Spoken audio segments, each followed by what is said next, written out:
هنا الكون وهنا ضوء.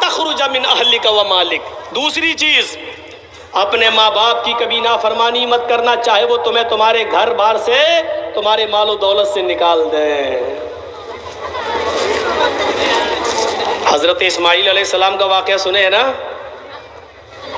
کہیں رہنے لگے، ابراہیم علیہ السلام جب اپنے بیٹے سے ملنے گئے، دروازے کو دستک دی، اسماعیل علیہ السلام کی بیوی نے دروازہ کھولا، سامنے بوڑھا آدمی کھڑا ہے۔ اسماعیل کی بیوی نہیں جانتی تھی کہ یہ میرے سسر ہیں، دیکھا نہیں تھا۔ اس بستی میں اسماعیل علیہ السلام نے ایک شادی کر لی تھی۔ حضرت ابراہیم علیہ السلام نے سلام کیا، اس عورت نے جواب دیا، اسماعیل کی بیوی نے۔ حضرت ابراہیم نے پوچھا اسماعیل علیہ السلام کہاں گئے؟ کہنے لگی وہ تو جنگل میں شکار کھیلنے کے لیے گئے ہیں۔ کہا اچھا یہ بتاؤ کہ تمہارے گھر کا گزر بسر کیسا چل رہا ہے؟ تو کہنے لگی بہت برا ہے۔ بہت برا؟ ہاں، صبح کھا لو تو شام کو نہیں ملتا، شام کو کھا لو تو صبح بھوکے رہتے، بہت برا حال ہے۔ ابراہیم علیہ السلام سمجھ گئے کہ میرے بیٹے نے بیوی کا انتخاب کرنے میں غلطی کی۔ تو کیا کہا؟ بہو کیا کہا؟ اسماعیل کی بیوی کہا جی، جب اسماعیل علیہ السلام گھر پہ آ جائیں تو ان سے صرف اتنا کہہ دینا، ایک بوڑھا آدمی آیا تھا، اس نے آپ کو سلام کہا ہے اور یہ کہا ہے کہ گھر کی چوکھٹ بدل دو، چوکھٹ ٹھیک نہیں ہے۔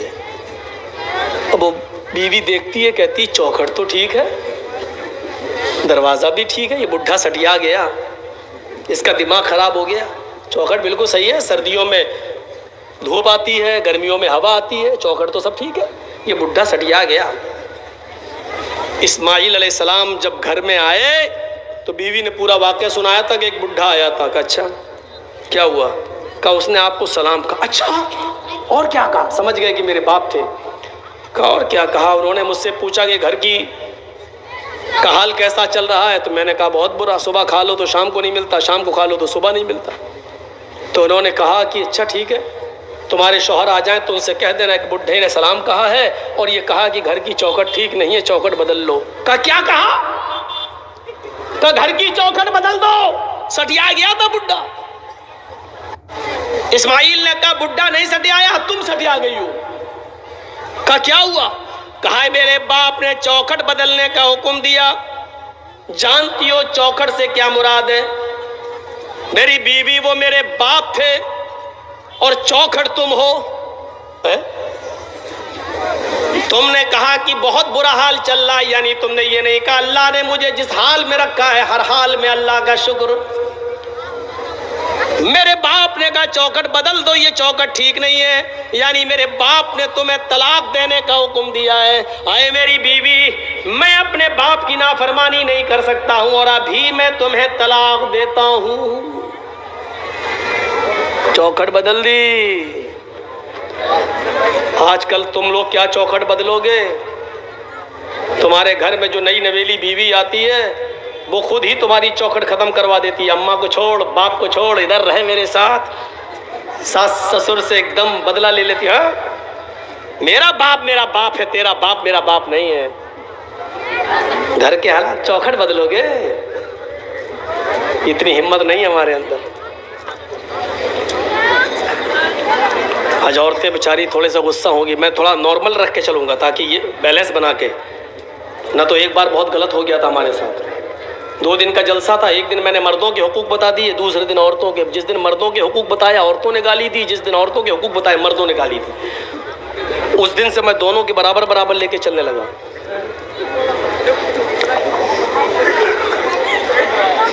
تو یہ ہوتا ہے، طلاق دے دی۔ اسماعیل علیہ السلام نے جب دوسری شادی کی، ایک بار پھر گئے ابراہیم علیہ السلام، دروازہ کھٹکھٹایا، دوسری والی بہو جو نئی آئی تھی گھر سے نکلی۔ جی کون؟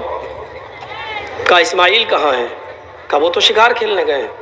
اچھا یہ بتاؤ گھر میں تمہارے گزر بسر کیسا چل رہا؟ الحمدللہ اللہ کا شکر ہے، اللہ نے جس حال میں رکھا ہے۔ دیکھو اسماعیل گھر پہ آ جائیں تو کہہ دینا ایک بوڑھا آدمی آیا تھا، اس نے تمہیں سلام کہا ہے اور کہا ہے کہ تمہاری چوکھٹ بالکل ٹھیک ہے، اس کو برقرار رکھنا، اس چوکھٹ کو مت بدلنا۔ وہ بھی کہتی کتنا بڑا بڈھا سٹیا گیا، ارے بدلنے کون جا رہا ہے چوکھٹ جو کہہ رہا ہے کہ برقرار رکھنا۔ اسماعیل علیہ السلام آئے تو پوری بات بتائی تو کہا وہ میرے باپ تھے اور چوکھٹ کو برقرار رکھنے کا مطلب یہ ہے کہ انہوں نے کہا کہ یہ بیوی تمہاری ٹھیک ہے جو اللہ کی شکر گزار ہے۔ اچھا ایک بات سنو، پورے واقعے کو سننے کے بعد کیا مطلب نکالا آپ نے؟ میں نے ایک مطلب نکالا ہے، میرا ایک مطلب یہ نکالا ہے، اتنی سی بات پر بس گھر کا گزر بسر کیسا چل رہا ہے؟ بہت برا، صبح کھا لو تو شام کو نہیں ملتا، شام کو کھا لو تو صبح نہیں۔ اتنی سی بات پر ابراہیم علیہ السلام نے کہا یہ اللہ کی نافرمان اور اللہ کی ناشکر گزار عورت ہے، چوکھٹ بدل دو۔ آج کل کی طرح ہر بات میں نافرمانی کرنے والی عورتیں ہوتی تو کیا حالت ہوتی؟ چلے آئے صبح سے پہلے مہینے کی تنخواہ لے کے ہاتھ ہلاتے ہوئے چلے آئے، فیئر اینڈ لولی نہیں لائی گئی، پونڈس نہیں لائے، کریم نہیں لائے، ارے ساڑی لے کے آنا چاہیے تھی۔ جب سے آئی ہوں تمہارے گھر میں تب سے پریشانی تو رہتی ہو، کیا دیا تم نے؟ ہر بات پر روزانہ 20 اگر گنو تو گن نہیں پاؤ گے کتنی نافرمانی ہو سے۔ اپنے ماں باپ کی نافرمانی مت کرنا، چاہے وہ تمہیں تمہارے اہل و عیال سے اور تمہارے مال و دولت سے تمہیں بے دخل کرنا ہے، نکال دیں۔ اس صحابی کا واقعہ یاد کرو جس نے اپنی لنگڑی اور لولی اور اپاہج اور آنکھوں سے اندھی ماں، بوڑھی عورتیں بھی ہوں گی سنیں تمہارے مطلب کی بات، آنکھوں سے اندھی، ہاتھوں سے کوڑی، پیروں سے لنگڑی، اپنی ماں کو اس نے اپنے کاندھے پر بٹھایا، اپنی کمر پر لادا اور عمرے کے لیے لے گیا اور خانہ کعبہ کا طواف کر رہا ہے۔ اس زمانے میں ویل چیئر نہیں تھی، بٹھال دیا اور طواف کر لیا، اپنے کاندھوں پر اٹھایا، پیٹھ پر لادا اور طواف کرایا۔ ایک چکر ہو گیا، 2 چکر ہو گیا، تیسرا چکر ہو گیا، چوتھا چکر ہو گیا، 5واں چکر ہو گیا، 6واں چکر پورا اور 7واں چکر لگاتے لگاتے اس کی مٹھ بھیڑ حضرت عمر سے ہو گئی۔ 7ویں چکر میں عمر فاروق مل گئے۔ اس نے کہا امیر المومنین یہ میری ماں ہے، میں نے اپنی بوڑھی ماں کو اپنے کاندھے پر بٹھا رکھا ہے، اپنے پیٹھ پر لادا ہے اور میں کعبے کا طواف کر رہا ہوں۔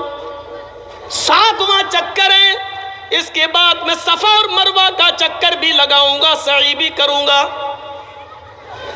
امیر المومنین میری ماں لیٹرین کرتی ہے، اس کی گندگی کو میں صاف کرتا ہوں۔ میری ماں ہاتھوں سے کوڑی ہے، میں اپنے ہاتھ سے کھانا بنا کر اپنی ماں کو کھلاتا ہوں۔ اس کے منہ میں دانت نہیں ہے، میں اپنے منہ میں روٹی کو چباتا ہوں، نرم کر کے میں اپنی ماں کے منہ میں ڈال دیتا ہوں۔ میں اپنی ماں کے کپڑے دھلتا ہوں، اپنے ماں کا پیشاب و پیخانہ صاف کرتا ہوں۔ امیر المومنین کیا ابھی بھی میں نے اپنی ماں کا حق ادا نہیں کیا؟ کیا اب بھی مجھ سے باز پرس ہوگی؟ کیا ابھی بھی میں نے اپنی ماں کا حق ادا نہیں کیا؟ حضرت عمر فرماتے ہیں آئے میرے دوست میں کیسے بتاؤں؟ اس نے کہا امیر المومنین سچ بتائیے، کیا ابھی بھی میں نے اپنی ماں کا حق ادا نہیں کیا؟ حضرت عمر کہتے ہیں نہیں۔ اس واقعے سے اندازہ لگا سکتی ہے آج کی نوجوان نسل اپنی ماں کی وہ کتنی خدمت کر رہی ہے، اور تم اپنی ماں کو اس وقت چھوڑ دیتے ہو اپنی بیوی کے کہنے پر جب اس وقت اس کو تمہاری سب سے زیادہ سخت ضرورت ہوتی ہے۔ تصور کریں آپ، ایک صحابی اللہ کے نبی کے پاس آتے ہیں، کہتے ہیں اللہ کے نبی ہجرت کے لیے لوگ جا رہے ہیں اور جہاد کے لیے بھی لوگ نکلنا چاہتے ہیں، میں بھی جہاد کے لیے نکلنا چاہتا ہوں، اے اللہ کے نبی کیا مجھے جہاد کے لیے جانے کی اجازت ہے؟ اللہ کے رسول پوچھتے احی والداک، کیا تمہاری ماں اور باپ زندہ ہیں یا ان دونوں میں سے کوئی ایک زندہ ہے؟ اس نے کہا ہاں۔ آپ نے فرمایا